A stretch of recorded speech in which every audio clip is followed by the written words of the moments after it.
διορθώνουμε το βηματισμό μας και συνεχίζουμε για το μέλλον. Πριν ξεκινήσω για την ανάλυση του βιβλίου, θα κάνω 3 επισημάνσεις. Καταρχήν, σήμερα δεν έχουμε έναν επαγγελματία συγγραφέα που συγγράφει ένα εφάνταστο μυθιστόρημα προσπαθώντας να συγκλονίσει το βιβλιοφίλο κοινό με στόχο να πετύχει μεγάλες πωλήσεις.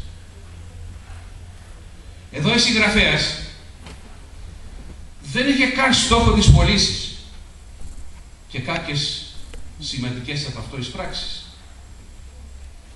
Και εδώ θέλω να αναφερθώ και εγώ στους αδελφούς Κυριακίδη που τολμούν και στηρίζουν τέτοιες εκδόσεις. Να τους συγχαρώ.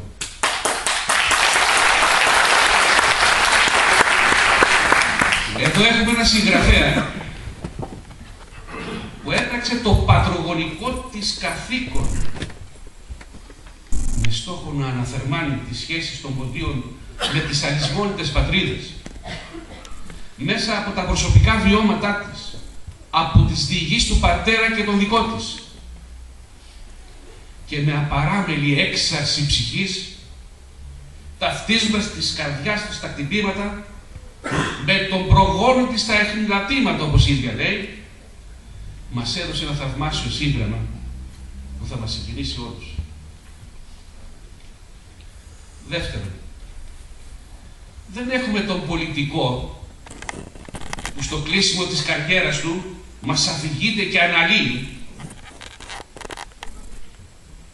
τα ποικίλα δρόμενα της ζωής του,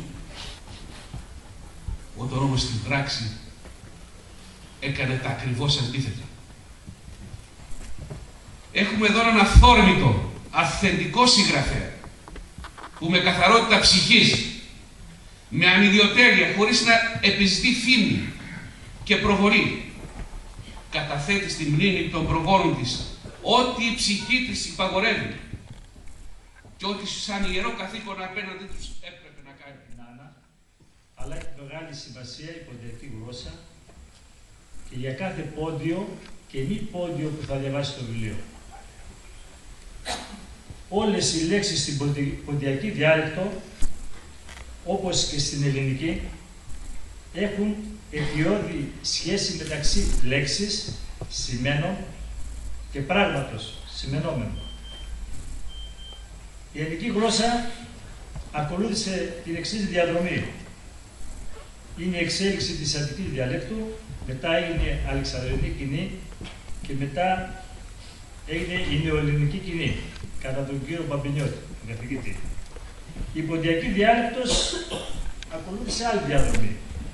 Είναι απόγονος της αρχαίας ιωνικής διαλέκτου, παντρεύτηκε μαζί με την ομηρική γλώσσα, δέχτηκε επιδράση από την αλεξανδρινή κοινή, από τους Πέρσες, από τους Γενουάτες, από τους Τούρκους και όσοι πόντιοι ταξίδευσαν προς τον Κάφκασο από τη ρωσική γλώσσα. Η ποντιακή γλώσσα έχει 2 γλωσσικά ιδιώματα. Είναι αυτή η μία η οποία μιλούν αυτοί που κατάγονται από την Αργυρούπολη και οι άλλοι οι οποίοι κατάγονται από την περιοχή της Τραπεζούντας.